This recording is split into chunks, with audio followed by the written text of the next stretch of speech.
So I'm going to first talk about the Makefile question that asked by Jonathan. So I'm using CPP13 as an example. All right. So let me go to Makefile. Okay, this is the Makefile in front of the window. So first, I want to go over what is a Makefile and what is the basic syntax of the Makefile.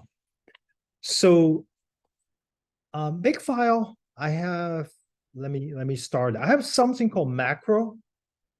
I will explain what is the macro. And then I have something called rules. So essentially, a Makefile basically has a bunch of macro and follow by a bunch of rules.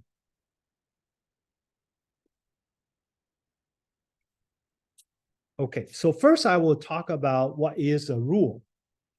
So what is a rule? So a rule has three parts. The first part is called target.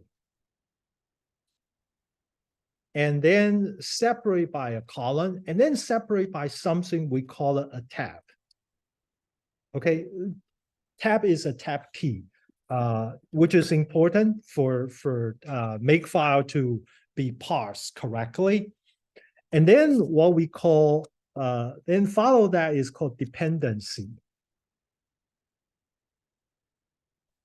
So dependency, I will write multiple because the dependence, is that right? Okay, whatever. Okay, dependence is one of the dependence, and then maybe with a space key with another dependence.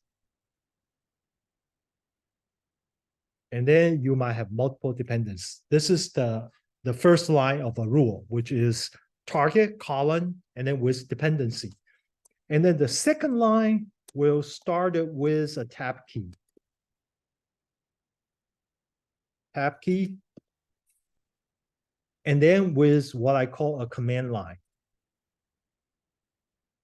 All right, and you might have a multiple such command line. And then at the end, you will have one empty line, at least one empty line, which indicate the separation between one rule to the other. Okay, so that's essentially is the syntax is a macro. And now let's talk about what is a macro. A macro is I will call it a name. A name, and then with an equal sign, which sometimes with a space, without space. And then this is some string. I would say just some string. Essentially saying that, okay, essentially the meaning of the macro is if the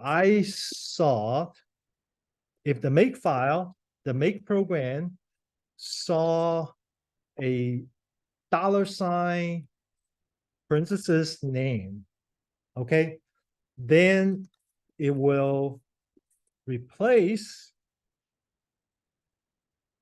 it with the sum string defined in the macro.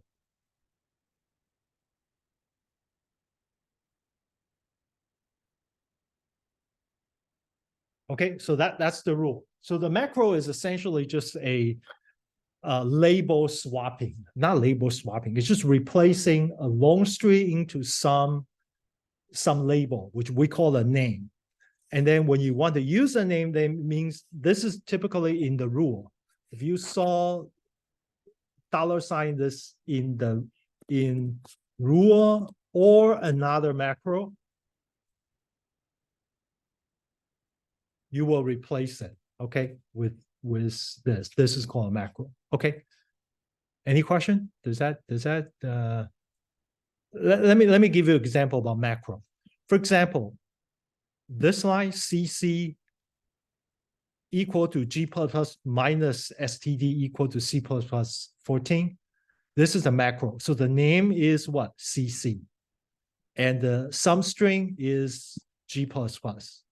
This part is the string. Okay, so in other words, later you will see $, you will see $CC, which is here. You see that? So it's just so you don't have to keep repeating. Yes, exactly. Yeah, you kind of make it shorter. Yeah. Okay. So in other words, not repeating is one thing, but the other thing is very important is you see that all of this is I'm using $CC, right? I want to change it. I want to change it. For example, I want to change it to C++ 17.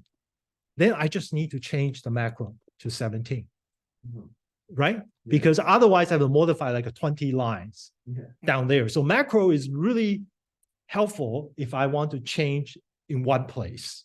Okay, so maybe I should say macro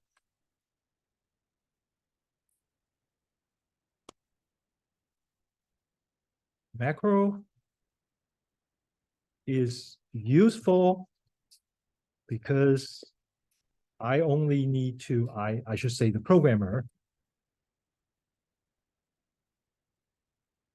only need to one place if I want to change, right? Yeah. Okay. All right, so that's macro. Any question? Okay, good. So the rule is okay, I want to have a bunch of rules. So you can see that I have, for example, a particular rule. Let's use a example. Say I compile this program. You see, this is a rule. The target, let's say, let me copy this over here.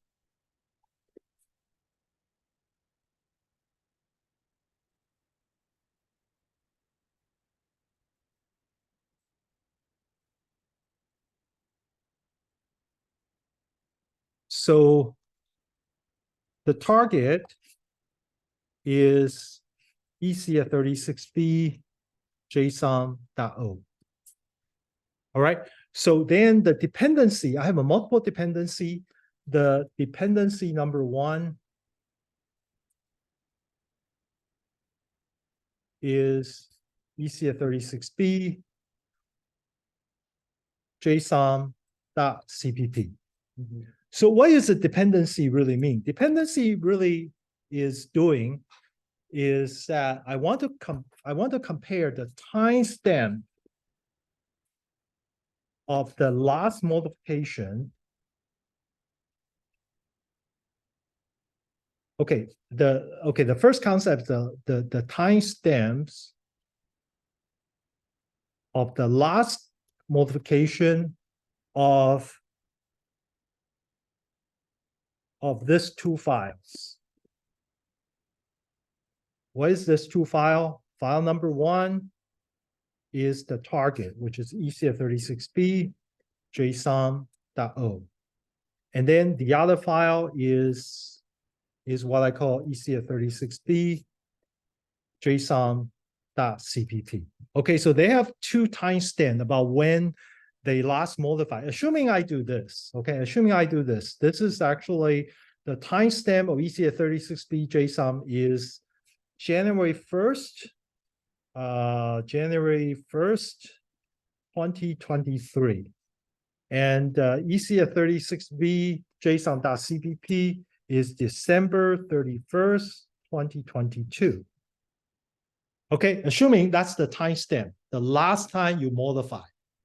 All right.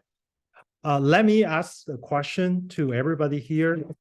Should I trigger the rule?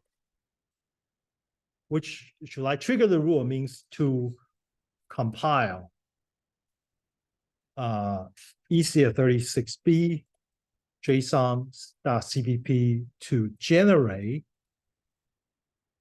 ecs36b JSON.o. Okay, so this is a question. This is a key question for the whole Makefile. So take a look at this rule. The rule basically, the command line is basically what is the CC is G++, right? Minus STD equals C++ 14 and minus C flag and C flag, which we talk about those flags later. Those flags are all related to G++ compilers, nothing related to the Makefile. So essentially, this line is compiling this ecs36b JSON.cpp, and the outcome is the target. It will generate this .o file, right? Okay, so now in this case, if ecs36b JSON.o, the timestamp, the last modified time is January 1st, 2023, but the last modification time for ecs36b JSON.cpp is December 31st, 2022. Then my question is, should I actually trigger this rule, means SQ this command? Should I do that? The answer is no, right? Because why? Because the object file is newer than the source code. So if you recompile, it doesn't make sense, right? So now if I change this to be January 02, if I change this to be 02, then means the source code is actually newer than the object code.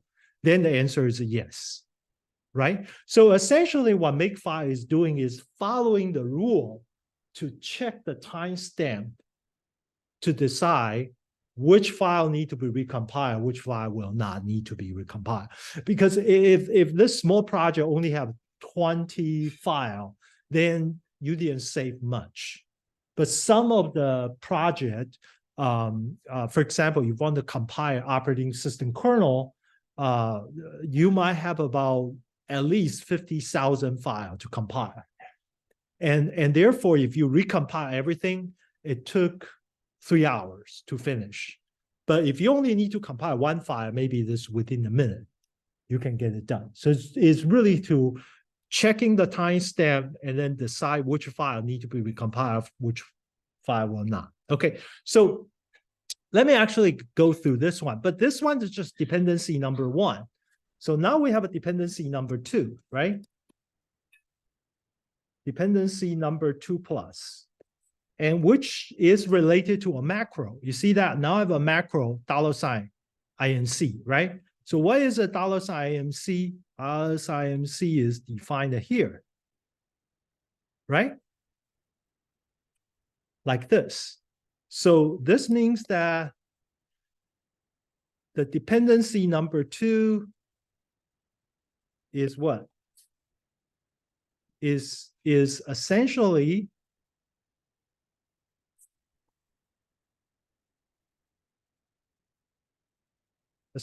I have this 2 files, dependency number 2 and dependency number 3. Okay, so I just want to say that this line, the equivalent of this line is like this. Let me actually write it down to just be clear that if without macro, this line will be equivalent of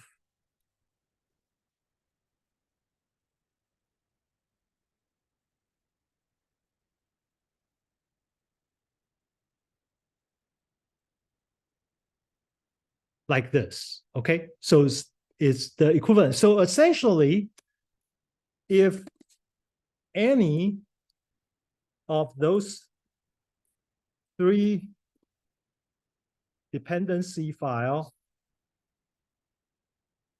any of those 3 has a newer timestamp than ecs36b JSON.o.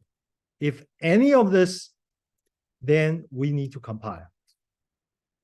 We need to trigger the command line. Okay, does that make sense? Okay, if any of this file. So okay, so that's how it works in the Makefile. So up to this point, you probably already, ooh, wait a minute.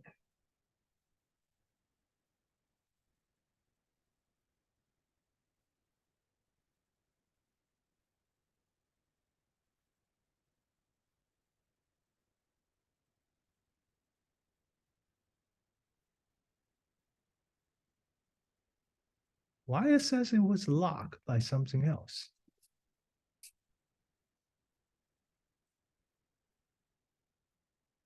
Doesn't make sense.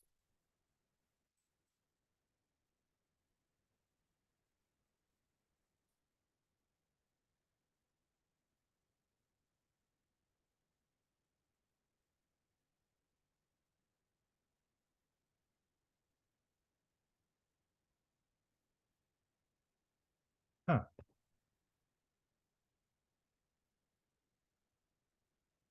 P. Okay. Okay, so this is what we just got. Okay, so now I want to do an experiment. Let me do a make clean. So if I do a make, you can see that now I'm compiling, right? Okay, so let's look at ls minus l. By the way, ls minus l is a way for you to see the timestamp. If I do ecs36b JSON.o, this is the timestamp. If I see CPP, that's the timestamp. Okay, you can see that my timestamp of JSON CPP is actually what? Older than the JSON. So if I say make ecs36b JSON.o, it will say JSON 36b JSON.o is up to date. Okay, so now let me do this. I can change the timestamp. I say touch ecs36b JSON.cpp. I touch the timestamp. So now if you look at ls minus l, you can see that the timestamp of ecs36b JSON.cpp has changed to be newer than the ecs36b.o. So if I just say make, it will rerun the command again. It will recompile again. Okay, so that's how. So there was a few things I want to say. Have you noticed that how do I use the command? I say make, and then this. So essentially, the command line is you can do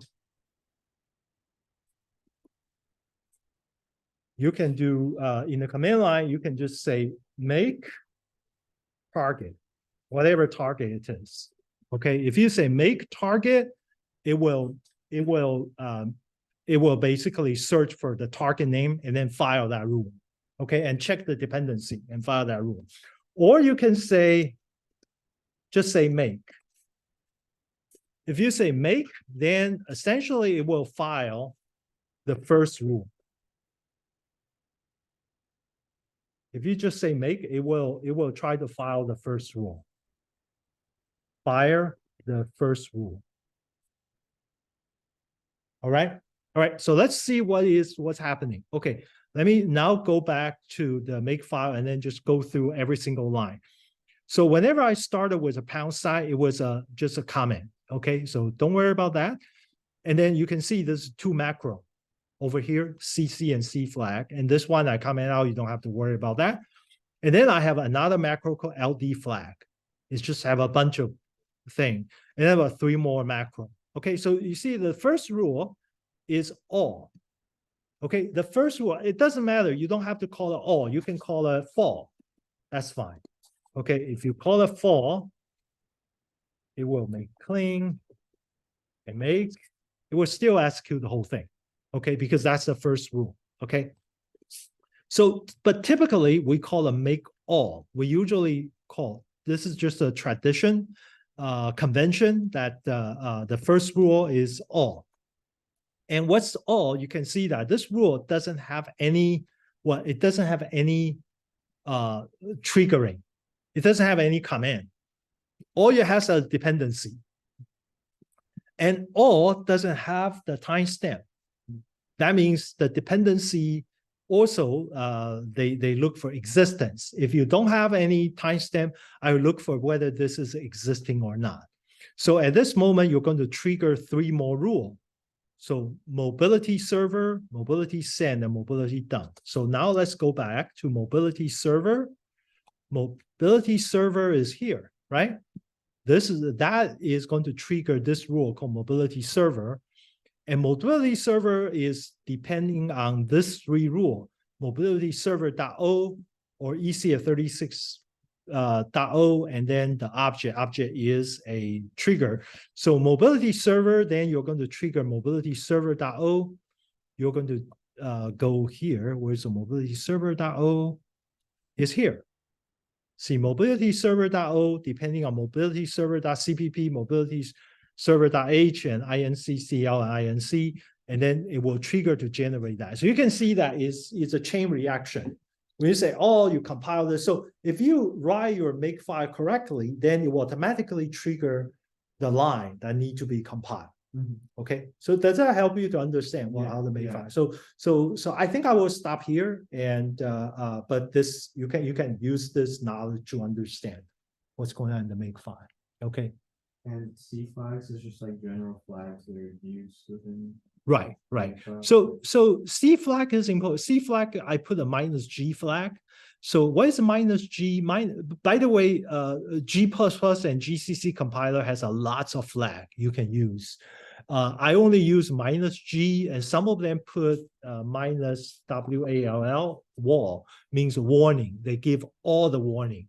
Okay, there's a lot of different flag. So -G flag is, by the way, is for debugging. If you want to run with GDB or other debugger, you have to put -G, so the compiler will include the symbol table such that the debugger can work with. But I typically have this because if I want to really compile very nicely, I don't want debugger, but I don't want warning, but I want optimization. I sometimes do O3. O3 stands for optimization.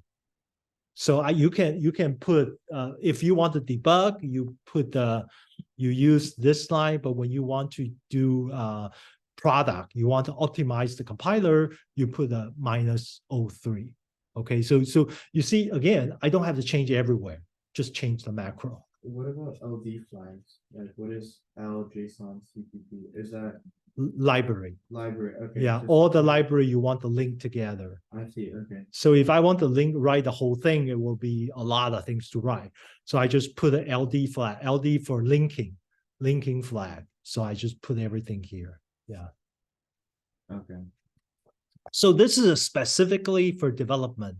For example, if you want to use JSON CPP, means that using JSON library without using JSON RPC or web programming, you really only need the first two items. The small L means you link into a library. Capital L means that you want to know where is a library. Okay, that's the capital L and small l. And the rest of them is just a library related to web programming, like HTTPD, like a URL kind of things. And then there is a JSON RPC stuff. Okay. Yeah. Okay, got it. Okay.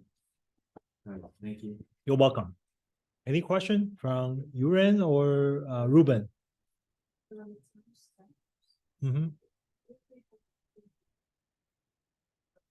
Okay. The clean command is just at some point when you want to release the program to somebody else, right? When you want to release the program, you want to remove all the object file. I mean, for example, I develop a program that's running on my computer. Now I want to release and give it to somebody else to run it. It's typical they want to have a clean. Okay, number one, the object file tend to be a lot bigger than the source file. Okay, let's do this. Let me take a look at. If you do the size of the program, let's just compare this two line, the JSON CPP, JSON ECF36b JSON.cpp and ECF36b JSON.o. Just compare this two file. You see that how small, this is the file size. The source file is only 2000 byte, 2702 byte, but the executable is 192K, right? So meaning that the object file is definitely regeneratable, but take a lot of space. If you want to send it to somebody with email or with whatever network protocol, clean is a good thing for you to get rid of all the regeneratable file, and such that you won't need to worry about that. The other file I generate is core. Core is generated by something called core dump. So it means that when your program has a runtime error or segmentation fault, the system typically save a lot of state for the debugging purpose in a file called core. And the thing is that that's huge file. Sometimes it could easily go to 60 megabyte or even bigger, depending on how large your program. And if you want to send the program upload to GitHub, if you actually upload the core file, that will take a lot of memory space and the network bandwidth to do that. So that's why we have a clean rule to just get rid of everything that's essentially regeneratable. Okay, so by the way, you don't have to call it clean. You can call it anything you want. It's just clean is a convention that people use the rule clean. It's a rule, usually we have a clean rule, which just remove everything that's yeah, it can be regenerated. Okay, all right, good. All right, now I'm moving to Ruben's question for CPP 090A, whatever. Which one do you think we should go? 0A or 09, Ruben? 09, okay. Okay. You're welcome. So I will do it next time for your question. Okay, so now let's go to CPP. Do you have to go, Urain? I'm now go to CPP 13, right? You have a question about CPP 13, right? What was your question again? I forgot.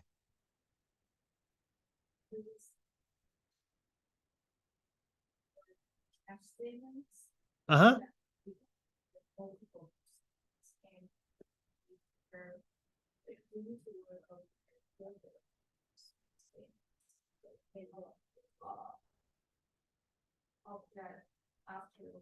Mhm.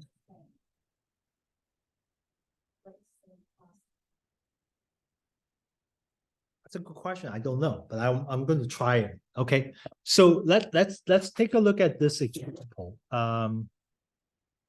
Let me see this. Do I have this to be able to do this?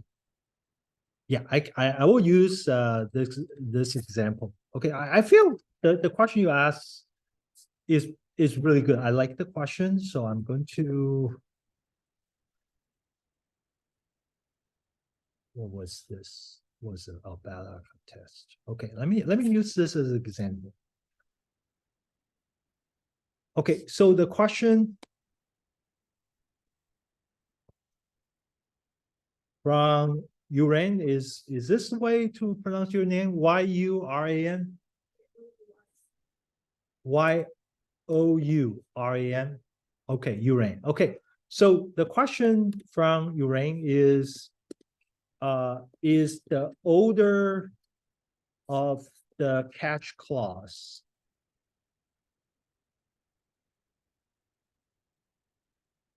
does the order of catch clause matter? Okay, so we're going to verify that. Okay, so if you look at this example, I have two catch thing I want to catch. One is ecs36b exception, and I have this two, right? So I'm going to do this inside the standard exception.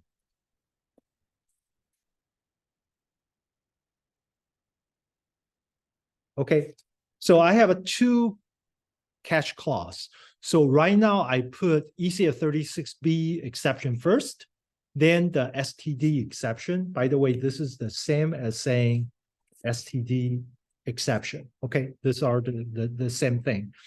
Okay, then I'm going to compile. And I remember, if I remember correctly, I have to copy something to, okay, I want to copy something, by the way.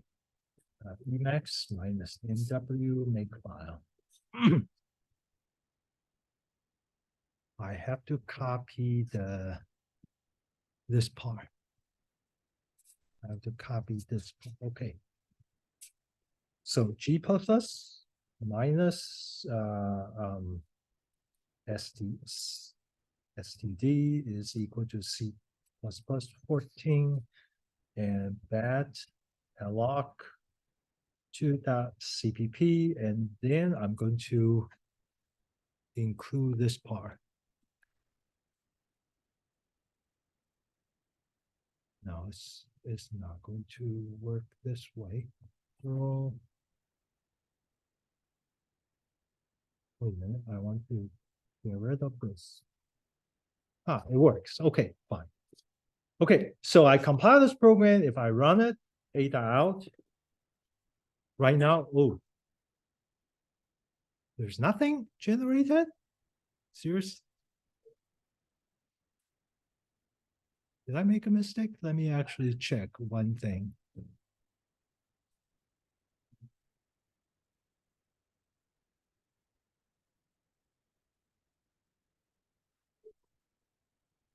Oh, I see, because I need to input argument. Thank you. So I will say 112. Okay, so now you see with 112 is triggering ecs36b exception, which is the first one. So let me change the order. Let me change this order such that I let this one go first. Okay, I can check. Now let's see if it will catch differently.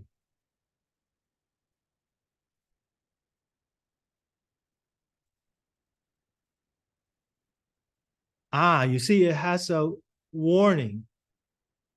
It has a warning saying that exception, this one will be caught by earlier exception. So your question is really interesting because you have to put the more specific exception first before you can do that, right? Okay, so it's still let you compile. It's just with warning. So if I run this program, you see that now it's caught by the standard exception. Okay, so yes, I'm a bit surprised, but it makes sense now because I thought it will try to match whatever catch clause that's actually most suitable for the exception. I would have thought if I switch this two, they should be the same. But apparently, when I run the code, so that's why you see that your instructor sometimes also need to do this in order to verify the behavior of the system. Otherwise, we have a misunderstanding. Okay, so this is the right way to do the code. Okay. Good question. Okay. Okay, any other question? All right, so I'm going to close this. Thank you for all of you to show up.